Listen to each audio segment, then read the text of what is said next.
Na stanowiska! Przygotować się! Kierowca gotów! Połowy gotów! Niby gotów!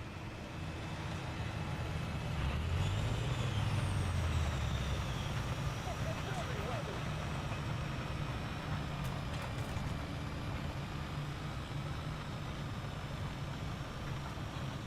Będzie!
Average consumer is $6,000 underwater on their car. Showtime, let's go. I found out what the RT stands for.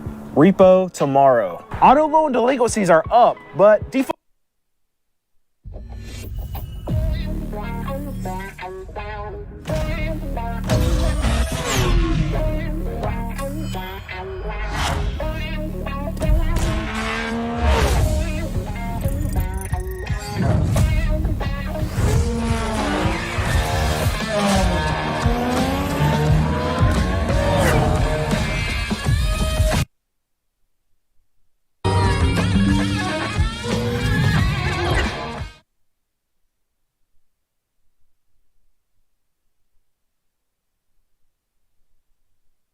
Searching for a reliable used coupe? Shop the area's best selection of affordable vehicles at unbeatable prices. Want a vehicle with low mileage? We have a wide selection in stock and ready for delivery. Buy with peace of mind with the multi-point inspection, a free vehicle history report, and a limited time warranty. Visit us online or stop by our dealership today. Defaults are down. How does that even happen? All right, here's another repo. Banks want to go repo these cars, but there are not enough tow truck drivers to go pick them up. All right, here's another repo we can check. Almost 2% of all auto loans are severely delinquent right now. Inside. Ew, gross, nasty. All right, let's play a game. What happened in that seat? And in the last 3 years, most people paid between 20 and 40% over of what the car was actually worth. Yeah, people get creative when parts start falling off of cars. So this Charger is $36,000, and right here, this Challenger is $38,000. And that's a setup for a negative equity disaster. They just stop paying it, and then the repo man comes fix it up. And that's how it ends up here. So right now, of all the auto loans that are out there driving around, almost 2% of them are severely delinquent, meaning that these consumers are months and months and months behind on their payments. And there is no way that they can actually get ahead or even get current on a lot of these payments. So all of these cars, they're going to get repoed. And there's no wonder why we're seeing this spike in delinquencies, this spike in the repo rates. And that's because people are severely underwater on their cars. This is the worst negative equity problem that we've ever had in the car market. On average right now, a customer that is underwater on their car is underwater by an average amount of $6,000. $6,000. Just think about that. All these cars that were bought over the last few years, where consumers paid way more than the car was actually worth, that's what we're dealing with right now. So I can actually show you a good example of this right here with this Charger and this Challenger. So this Charger is $36,000, and right here, this Challenger is $38,000. Now, a year and a half ago, both of those would have a dealer markup, a market adjustment of about $10,000 is likely what you would see for one of those vehicles. And now what we're seeing in this market environment is that you can find those two similar vehicles for about 10 to 15% under MSRP. So what you have is these people that 2 years ago paid $45,000, $50,000 for these Challengers now, and that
that you can find for $35,000 or under. And what we see happening in particular with these Chargers, with these Challengers, is that when people got these auto loans a year and a half, 2 years ago, they didn't put any money down. So these vehicles that are now worth $25,000, $30,000, they still owe 40 grand on these vehicles. So they're $10,000 upside down. So because you had dealers that were charging these ridiculous market adjustments and you had consumers that were actually paying them, what it's causing right now in the market is this massive gap between what consumers actually owe on their car versus what their car is actually worth. And as someone that owes $45,000 on a vehicle like this, and then you walk up on a lot and see one that's 2 years newer and has 0 miles on it, and it's selling for $35,000 right now, what are you starting to think about as a consumer? So now here's what's happened in the last few years. People have gone and they've purchased these vehicles and they paid way, way over the value of what these cars were actually worth. And traditionally what will happen to a new vehicle is once you buy the vehicle, in that first year, you will actually lose 20% of the value of the car. But what these people were doing is they were paying market adjustments. They were paying add-ons. They were paying for nitrogen. I've seen market adjustments on cars of $30,000 and $35,000, and that's what these people were paying. So not only do these cars lose that 20% of the value in the first year, but they lost all of that extra that these consumers were paying, all of these market adjustments, all these add-ons. They don't make the car worth more a year later. We take the initial value of what the car was worth that these consumers were already paying too much for and then decrease that by 20%. So in a lot of cases, these cars aren't diminished by 20%. These cars have lost 30, 35, in some cases 40% of their value in the first year. And that takes years and years and years of payments for these customers that are underwater to get back to where they have any kind of equity in their car. And when consumers are looking at their paperwork, then a lot of these consumers are going to come to this massive realization that, uh-oh, I made a bad mistake. And the easiest way for a lot of these consumers to get out of their car payment is what happened to this Honda right here. They just stopped paying it, and then the repo man comes picks it up, and that's how it ends up here. Whatever the holidays mean to you, get the most out of them in a new Honda during Happy Honda Days. Buy online, reserve from select dealers, or visit your local Honda dealer today.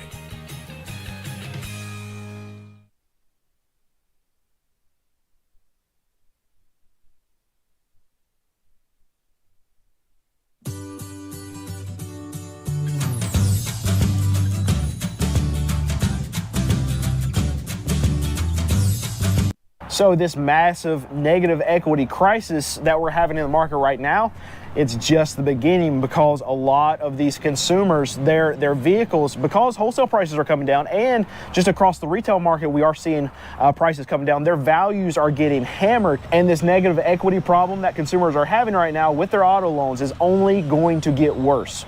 Check it out. That is the duct tape special.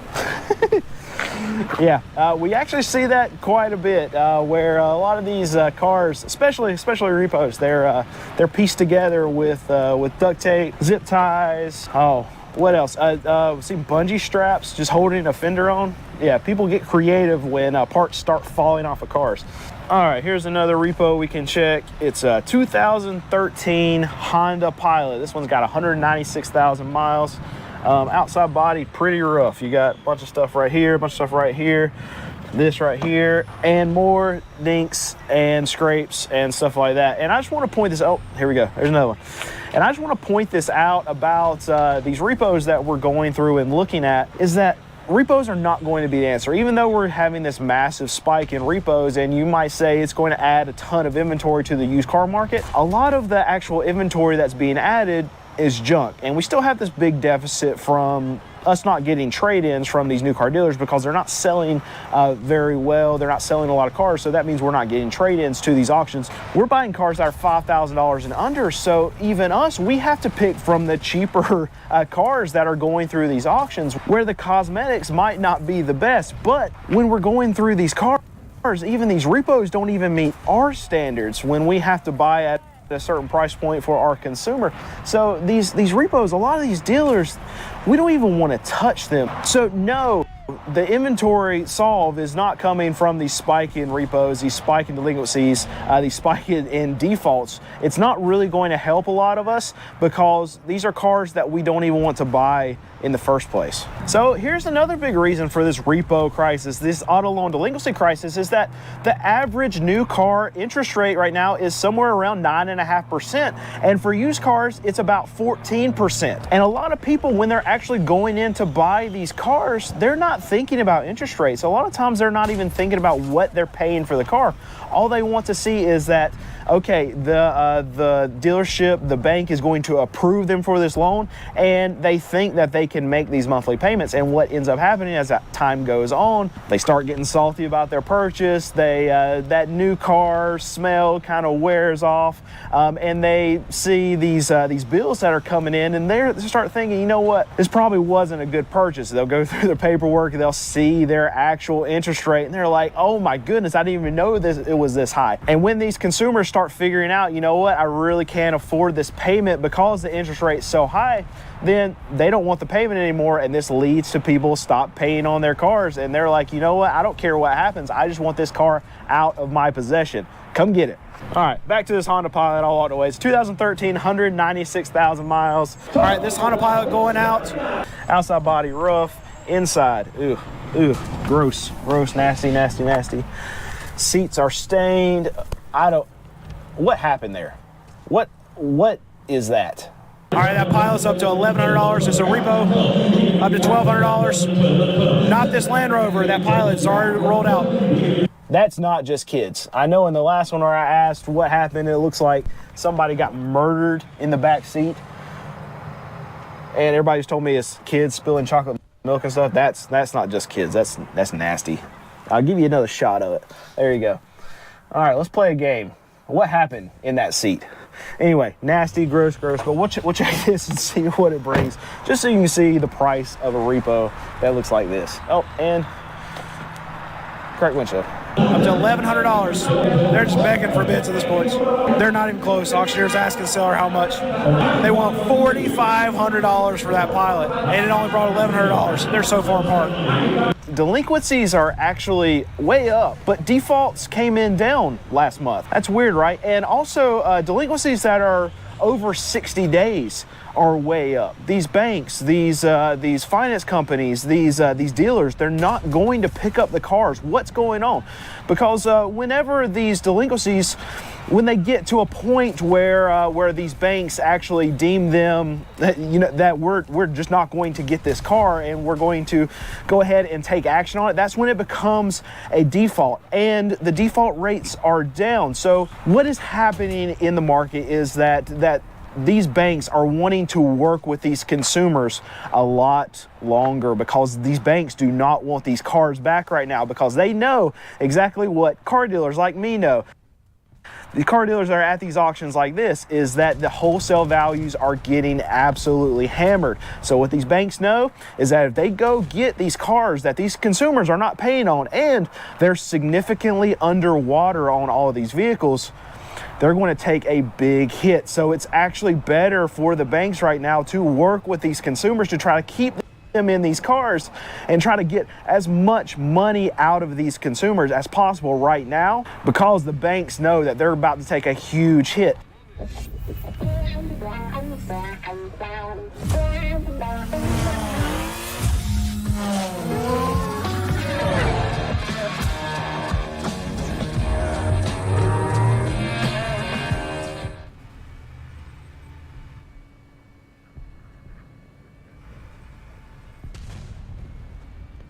Wayfair presents lighting.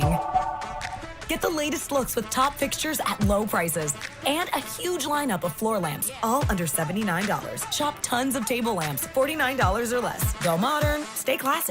But on top of these banks working with these consumers longer because they don't want to take these massive hits at these auctions, there's no availability for tow truck drivers, these recovery companies, to actually get a lot of these vehicles right now. There is a massive backlog of of repos that are in the system that people are driving every single day, that there are not enough repo drivers to actually go pick them up. It's so bad that you have companies, the top of mind right now, Wells Fargo and Toyota Financial, they are paying extra money to these recovery drivers right now to actually go pick up these vehicles. They want to be at the front of the line because they know the line is so long. So that's another big problem for a lot of these banks, is they know that that wholesale prices are going down and they need to get rid of these cars right this second, and they can't, because they can't go pick up the cars because there's nobody to go pick them up. All right, so this is a repo right here. It's a 2013 Ford Flex, but it's got 226,000 miles. And I get questions a lot, well, how can a car that's got 226,000 miles, how does it even have a loan on it? Why is that car getting repoed? And that's because used cars also get financed. Most people do not pay cash for cars. And that consumer probably purchased it with around 150,000 miles, but they didn't pay cash. They actually borrowed money on that car, and now 2-3 years down the road, they stop making their payments, and that dealership goes and picks it up and takes it here to dump it. And that's how repos that have 200-something thousand miles, that are 10 plus years old, that's how they're actually repoed. Yes, people do finance that level of car, and yes, they do get repoed. All right, so we'll check out what a 2013 Ford Flex repo with 226,000 miles actually brings on the auction. All right, here's another repo. It's 226,000 miles, just a Flex.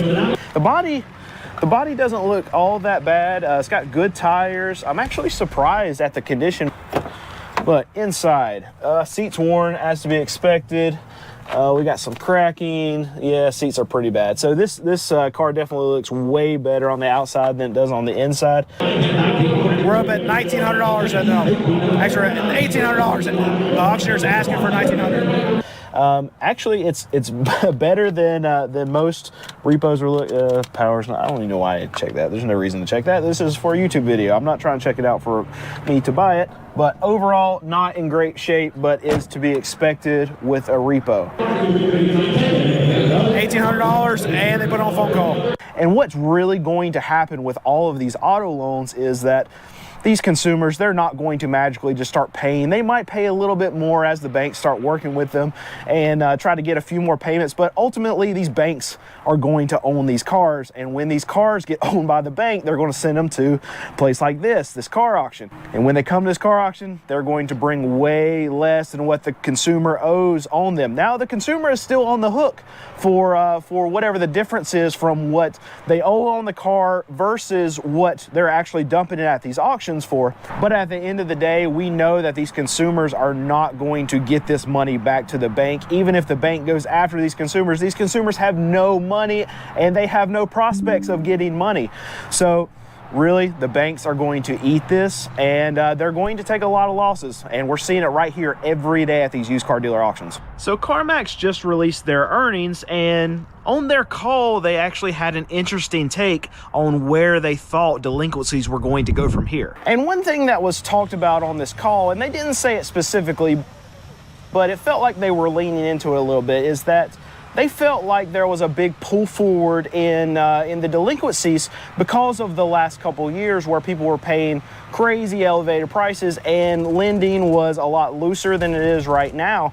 And they feel like that pull forward is going to really go away because lending is getting tighter. So a lot of these subprime customers that were able to get loans on these Chargers, these Challengers, these all these toys, and just really across the board, that a lot of that foolish lending that was able to take place when this money was just easier to access, that's going away. And a lot of banks, a lot of financial institutions and CarMax themselves, they're getting tighter with their lending, and that's going to make these delinquencies hopefully go down. Now it's going to depend on the economy and where we're going with that, and if people have jobs and if people are able to pay their bills.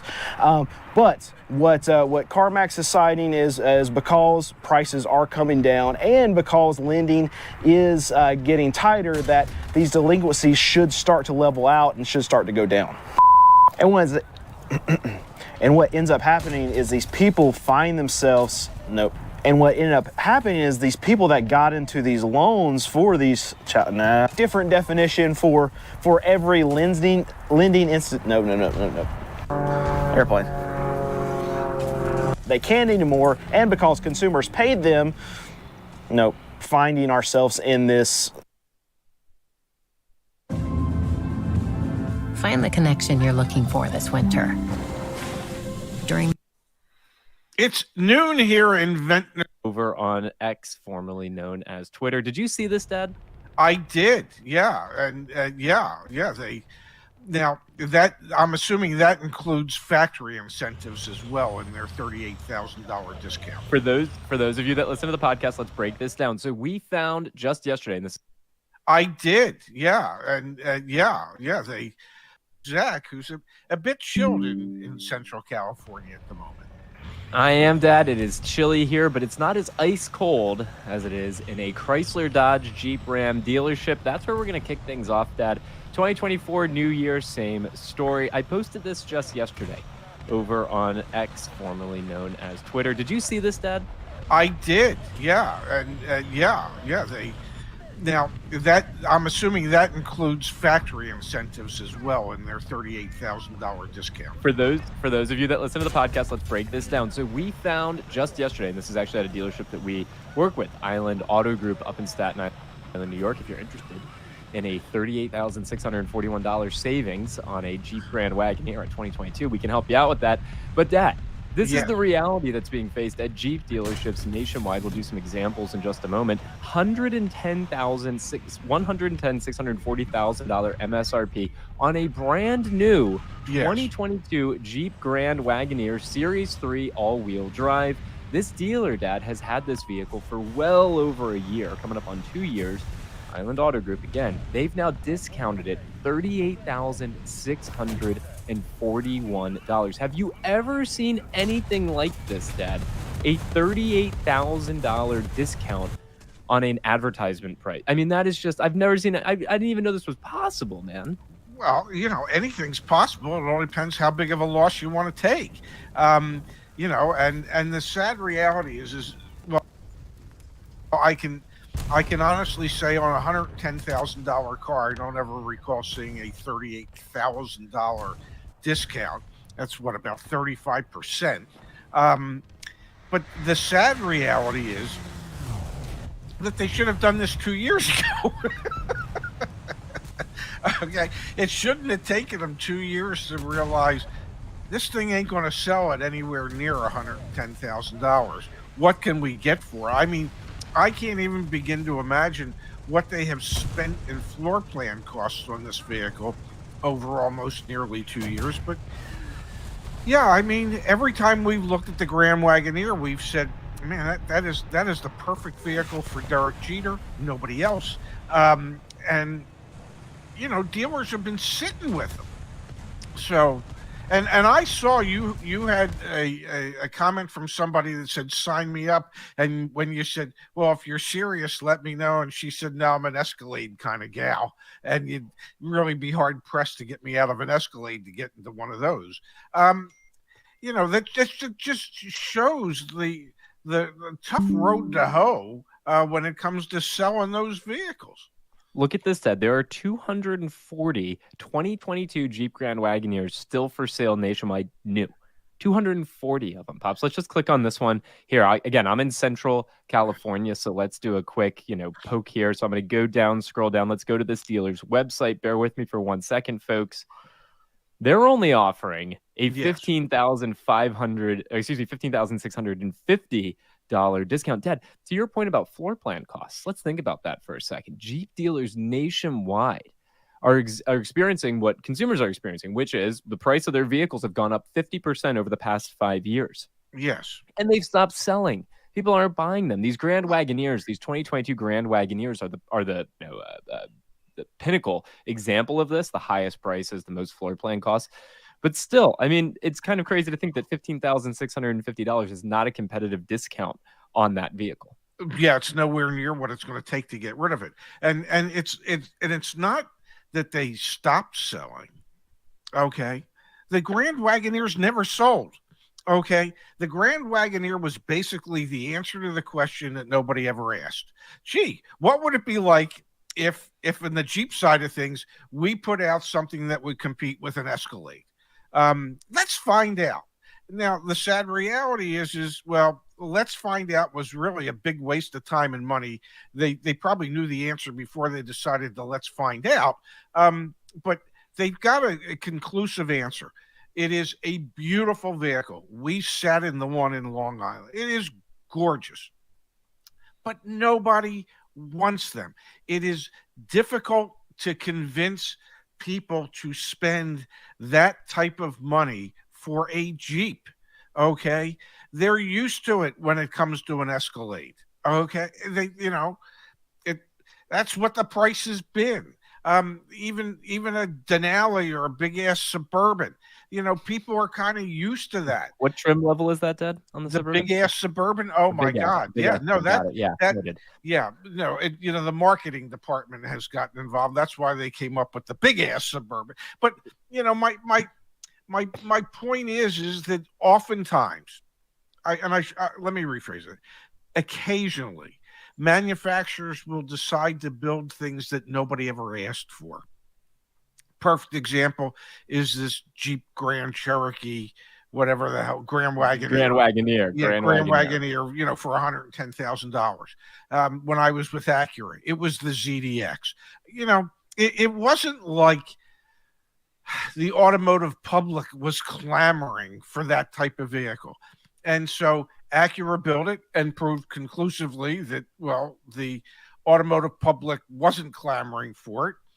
Jeep has built the Grand Wagoneer, proved conclusively that the American public wasn't asking for this. So we see these type of things occasionally. Hell, Ford did it with a whole brand called Edsel. It's not uncommon, but it is unnecessary in the sense that these manufacturers get so full of themselves that they think, well, whatever they build, the public will buy. And well, as it turns out, that's not the case. And to take one that's $110,000 and to have to mark it down to $72,000, and if you were to run that same vehicle, $110,000 Grand Wagoneer Series 3, and you were to run it through Black Book or run it through our Sell Widget, with very limited miles, my guess is you wouldn't get a bid anywhere near $70,000 for it. And you're trying to get somebody to spend $72,000 for a 2-year-old vehicle with 0 miles on it. And as the dealer, you got to feel good about what you're offering. And as the customer, you got to be thinking twice about spending it. Even at $72,000, it's a 2-year-old vehicle that doesn't seem like a particularly good bargain.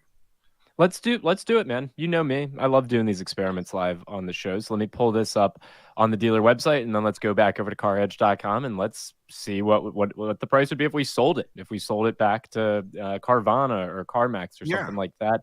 So I'm here on the dealer website. Here is the listing. The VIN is right here. Now, Dad, this vehicle has about 1,000 miles on it. They put it into service loaner fleet. So what I'm going to do is I'll jump back over to CarEdge.com. Let me come back over to the VDP where we're looking at. Let's go to sell. Let me start over. VIN, boom. Let's say I think it had about 900 miles on it, and we're in New York, so that would be like 1001, something like that. I don't know.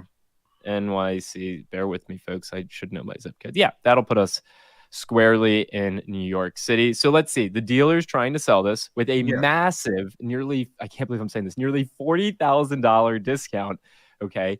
And we're still saying maybe that's not enough. All right. So let's see, Dad. We're going to pretend like we own this vehicle and we're going to sell it. What do you think? Do you think we're going to get offers around the $40,000 discount? Nearly $40,000 discount puts it at $72,000. Do you think we're going to get any offers around $72,000? I think you'll get an offer in the 50s. Offer in the 50s. All right. Yeah. Stand by. We'll say the tires are nice and new. No issues. Not buying another vehicle. Drum roll, please.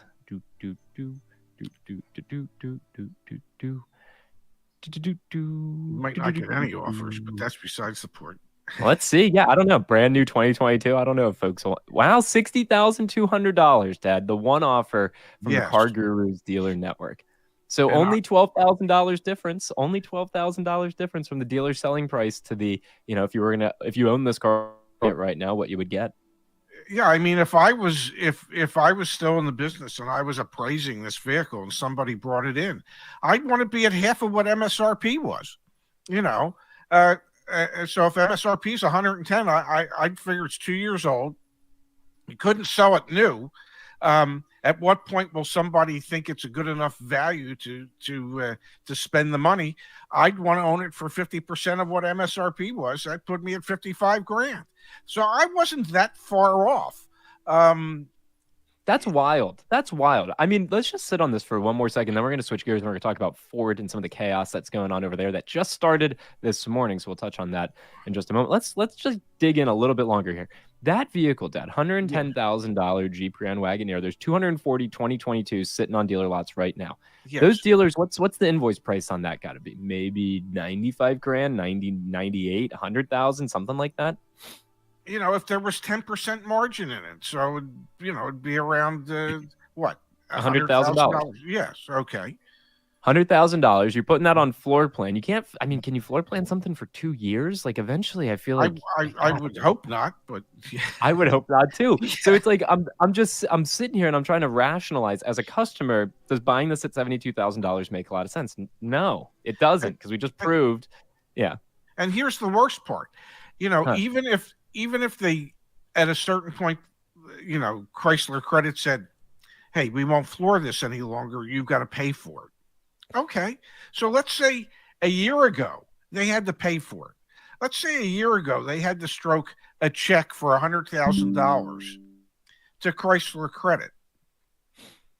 And the return on that has been, zero. And they're about, if they can sell it for what they've got it advertised for, they're about to lose $28,000 on that $100,000 investment. And it just, it shouldn't have taken anybody 2 years to realize that there's a limited market for these vehicles. 2 years ago, Dad, these were selling with market adjustments in some markets. I mean, let's not forget, I posted that on the Twitter thread. 2 years ago, there were $20,000, $25,000, $30,000 market adjustments on these Jeep Grand Wagoneers. So I hear what you're saying, but at the same time, in some markets, you could make $20,000 over MSRP on this $110,000 Jeep. Apparently not in the New York market. This is very true, obviously, but still. Okay, so here's one thing, a question for the room, question for you, Dad. We know the owners at Island. We're friendly with them. We host events there. We help facilitate car deals there frequently. I'm contemplating reaching out to them and saying, hey, can you come on the show and can we talk about this specific vehicle? Can you help us understand the economics of this car? Like, what is this doing for you? And I'd be interested in having that conversation. What do you think, Dad? What do you guys think in the chat? Well, it reminds me, that vehicle reminds me of the SLX when Acura had the SLX, and that was just a rebadged Isuzu Trooper, and it was a boat anchor. And I've told this story before. We had gotten one in, and one of our good customers that occasionally showed that he had more money than brains, made an offer for the SLX, and we had just gotten it, and he made an offer for the SLX, and it was like a $5,000 or $5,500 loser. Okay, and we had the car for 2 weeks, and the GM and the area vice president looked at that offer and said, better to take the loss now than to wait and take the loss. Just sell it. We've proven over the course of time that there was no market for SLXs. Anytime we had one, they sat. They were just guaranteed to be there for longer than some of my sales staff. And so longer than the same. So you have to look at certain vehicles and maybe when these first came out, you could get $20,000 over, but it had to. the truth had to come out fairly quickly, especially in the New York market, where you would think there's the money to be able to buy it there. And if there was no market for it, nobody was willing. Why does it take 2 years to say, let's do something about it? You know, and I don't know that that's a conversation that the owners would want to have with us publicly. Yeah, I get you. I get what you're saying. I still think it'd be interesting to intimately understand the economics of this, because a lot of people look at this and say, well, the dealer's still being greedy. You know, I mean, on Twitter, Dad, this went a little viral on Twitter, and everyone's saying, well, it's still $20,000, $30,000 overpriced. And I'm sitting there, and all I can think to myself is, no customer is going to buy this. And the dealer's stuck with it. And who do you really point the finger to? You point it to Jeep. And that leads me, Dad, to one of the other topics I wanted to talk about today, which is we are going to continue to track car price inflation here in 2024. New year, same us. We're going to be looking at inflation as it changes for both, you know, the economy and also for every brand. And you can see that Stellantis was the quote-unquote big winner. Stellantis is the parent company of Jeep. They increased their MSRPs 50%, 50.5% in the past 5 years. And we'll update this data in January here. I mean, Dad, if I'm the dealer, if I'm the customer, I'm looking at Chrysler, Dodge, Jeep, Ram products, and I'm thinking to myself, WTF? Why? Why'd you stick us with this? Hyundai, Kia, obviously 50% price increase as well. However, they started from a lower floor. Yes. That's where I'm looking, Dad, is like, this is pointing your finger back to the manufacturer and saying, what are you doing, guys? Like, this just doesn't work. If I'm the dealer, I'm thinking to myself, how do I unload the franchise if I'm the dealer? And the problem is, it would be very, very difficult right now to unload it.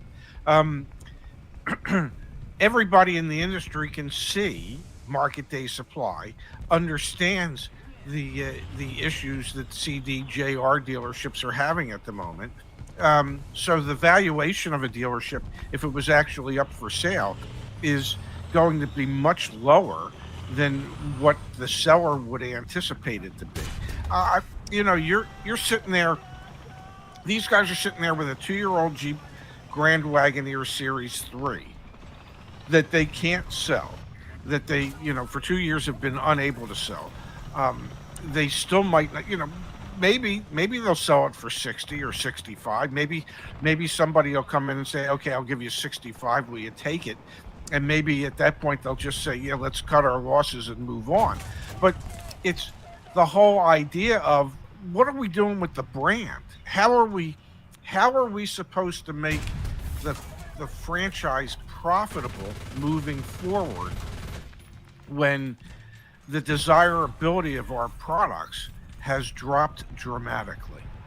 And that's going to take us over to Ford here in just a moment. Before we do, I want to remind everyone, back at CarEdge.com, just like the automakers and the car dealers, our end-of-year promotion ends in about 2.5 days. I think for a lot of dealerships and a lot of automakers, it ends tomorrow, folks. So if you're doing your end-year car buying, you want to, like for Mazdas, for example, as a friendly reminder, if you want to buy your Mazda through CarEdge, you absolutely can. Never go to the dealership and save below invoice.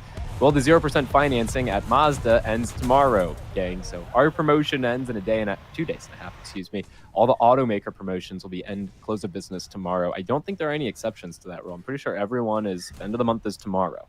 I think for most, if not all, of the incentives, you know, they want to get they use January 2nd because some dealerships are actually closed today. The last group that I worked for, unfortunately, we were open on New Year's Day. But you were open on New Year's Day? I thought New Year's Day was a holiday. It is, just not in the car business. Just not when you worked for some of the people that I worked for. I mean, you know, some groups where I worked, yes, it was when I worked at the Penske organization in Scottsdale, we were closed on New Year's Day. When I came east, and the last dealer group that I worked for, we were not. We were open on New Year's Day. We worked holiday hours, which I think were 10 to 4 or 10 to 6, whatever it was. Just enough to ruin the whole damn day. Just enough to ruin the whole day. Yeah. Gotta love it. All right, one other story before we jump over to Ford, which is, and I posted this over on Twitter as well, Dad, it's not just the Jeeps and the Fords. This was from one of our dealer partners up in the state of New Hampshire. You've talked about this. Sports cars, winter months, not a good mix. Yeah. This is a text I got from the owner. I got 4 Corvettes I have to move winter here in New Hampshire. You think you could run some sort of special of $4,000 off of sticker? Haven't seen discounts on Corvettes in 4 or 5 years. Dad, so it's not just the Jeeps and the Fords. The market overall is evolving as we head into 2024. Corvettes Corvettes are still seeing markups in many markets. Yes. I mean, $4,000 under sticker, that's insanity. And if you are interested, obviously just reach out to me. I can connect you and we can help facilitate. But still, that is, getting that text message, I was shocked. Absolutely shocked. Well, but that indicates to me a dealer that understands his market.